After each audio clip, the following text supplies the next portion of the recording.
पढ़ ही डालता Himanshu. So hello everyone, आज के इस वीडियो में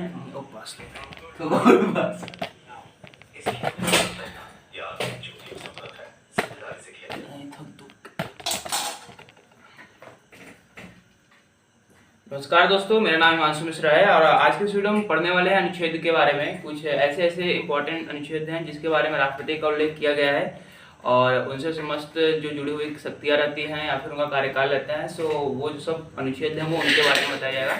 सो इस वीडियो को लास्ट तक देखिएगा। अगर चैनल पर नए चैनल को सब्सक्राइब कर लीजिए ताकि आपको इसी तरह की और इंटरेस्टिंग और नॉलेजफुल वीडियो को मिल सके, और चैनल पर नए चैनल को सब्सक्राइब कर लीजिए। धन्यवाद। सो चलिए अपना वीडियो जो है वो स्टार्ट करते हैं बिना किसी देरी में। तो सबसे पहला हमारा जो अनुच्छेद होने वाला है वो अनुच्छेद 52 है, जिसमें भारत के राष्ट्रपति का वर्णन किया गया है। यानी कि उस अनुच्छेद 52 के अंतर्गत राष्ट्रपति का जो भारत के राष्ट्रपति होते हैं उनके बारे में बताया गया है। अब अनुच्छेद 53 है हमारा। अनुच्छेद 53 में क्या है, संघ की कार्यपालिका शक्ति के बारे में बताया गया है। अनुच्छेद 53 में क्या बताया गया है, संघ की कार्यपालिका शक्ति के बारे में बताया गया है।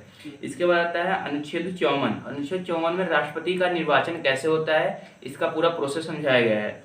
अनुच्छेद 55 में क्या बताया गया है, अनुच्छेद 55 जो हमारा बताता है वो राष्ट्रपति निर्वाचन का तरीका बताता है, यानी कि राष्ट्रपति का निर्वाचन कैसे किया जाता है ये चीज बताया गया है हमारा अनुच्छेद 55 में। अनुच्छेद 56 में क्या है, अनुच्छेद 56 जो है वो राष्ट्रपति का कार्यकाल बताता है कि राष्ट्रपति का कार्यकाल कितने वर्ष का होता है। ये हमारा जो होता है वो अनुच्छेद 56 में बताया गया है। यानी कि हमको जैसे पता है कि राष्ट्रपति का जो कार्यकाल होता है वो 5 साल का होता है।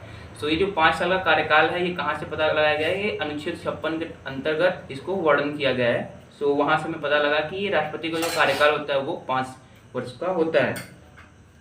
इसके बाद अनुच्छेद 57 है। अनुच्छेद 57 में क्या है, पुनः चुनाव की अहर्ता, यानी कि राष्ट्रपति के पुनः चुनाव की अहर्ता कैसे होती है ये सबके प्रोसेस का अनुच्छेद 57 में बताया गया है। इसके बाद आता है अनुच्छेद 58, जिसमें राष्ट्रपति की योग्यता के बारे में बताया गया है। अनुच्छेद 58 के बाद आता है आपका 59, जिसमें कार्यालय की दशाएं, यानी कि राष्ट्रपति का जो कार्यालय होता है उसकी दशाओं के बारे में बताया गया है। अनुच्छेद जो हमारा 60 है उसमें राष्ट्रपति का शपथ जो होता है उसका प्रोसेस बताया गया है, यानी कि राष्ट्रपति के शपथ के बारे में बताया गया है अनुच्छेद 60 में।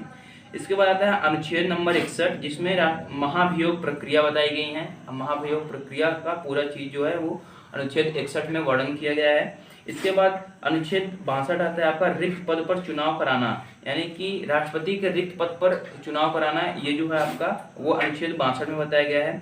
इसके बाद आता है अनुच्छेद 65। अनुच्छेद 65 में आपका है कि उपराष्ट्रपति का राष्ट्रपति के रूप में कार्य करना। अच्छा, उपराष्ट्रपति का राष्ट्रपति के रूप में कार्य करना, जैसे कि आपने पढ़ा होगा कि कभी कभी राष्ट्रपति को मतलब राष्ट्रपति के पद पर उपराष्ट्रपति को वो बनाया जाता है, यानी कि कुछ दिनों के लिए उनकी कुर्सी पर उनको बैठाया जाता है, उनके पद पर उनको बैठाया जाएगा उपराष्ट्रपति को। सो अनुच्छेद 65 में यही बताया गया है कि उपराष्ट्रपति का राष्ट्रपति के रूप में जो कार्य करना रहता है वो पूरा चीज जो है वो अनुच्छेद 65 में बताया गया है।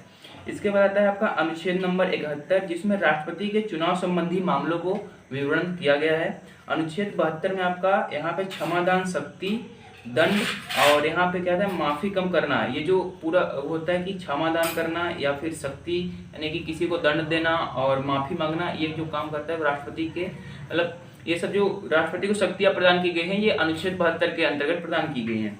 अनुच्छेद 74 आता है इसके बाद आपका, यहाँ इसमें क्या है कि अनुच्छेद 74 में आपका वर्णन किया गया है मंत्री परिषद का सहयोग। अनुच्छेद 75 में आपको बताया गया है कि मंत्रियों के वेतन, नियुक्ति एवं कार्यकाल, यानी कि जो कैबिनेट में मंत्री बैठते हैं उनका जो होता है वेतन कैसे कितना रहेगा, उनकी नियुक्ति कैसी होगी और उनका जो होगा कार्यकाल कैसे होगा, ये पूरा प्रोसेस आपको बताया गया है अनुच्छेद नंबर 75 में। इसके बाद आता है आपका अनुच्छेद नंबर 76, जिसमें भारत का महान्यायवादी जो होता है उसके बारे में वर्णन किया गया है। अनुच्छेद नंबर 77 में भारत का सरकार द्वारा कार्यवाही का संचालन, यानी कि भारत सरकार द्वारा किसी भी कार्यवाही का संचालन कैसे किया जाता है इसका पूरा वर्णन किया गया है अनुच्छेद नंबर 77 में।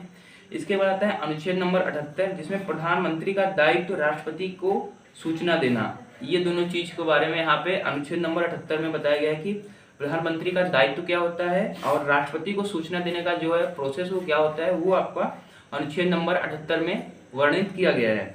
अनुच्छेद नंबर आपका इसके बाद है 85, जिसमें है संसद के सत्र और यहाँ पे सभा सदन तथा भंग करना।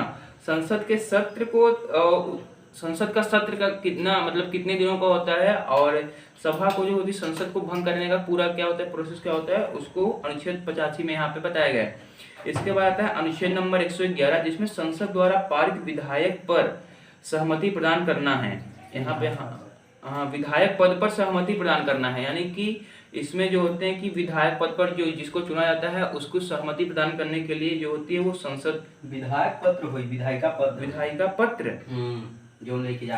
अच्छा, विधायिका पत्र पर सहमति प्रदान करना है, ये अनुच्छेद नंबर 111 में है। अनुच्छेद नंबर 112 में क्या है, आपका संघीय बजट है, यानी कि जो बजट होता है पूरा वो हमारा अनुच्छेद नंबर 112 में यहाँ पे वर्णित किया गया है। इसके बाद अनुच्छेद नंबर 123 आता है, जिसमें आपका वर्णित किया गया है कि राष्ट्रपति का अध्यादेश जारी करना, यानी कि राष्ट्रपति का अध्यादेश जारी करना, ये जो है अनुच्छेद नंबर 123 में बताया गया है।